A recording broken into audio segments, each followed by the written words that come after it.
অচল করে দেন। মালিক শ্রমিক বিআরটিএ আইন শৃঙ্খলা সদস্য এই চার চক্রের পারস্পরিক যুগ সাজসে সৃষ্ট সিন্ডিকেটই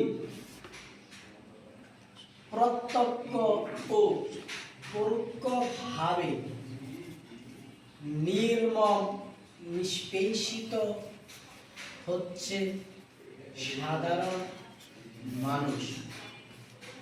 সড়কে মৃত্যুর যে মিছিল, এর পেছনে দায়ী চালকদের অসুস্থ প্রতিযোগিতা।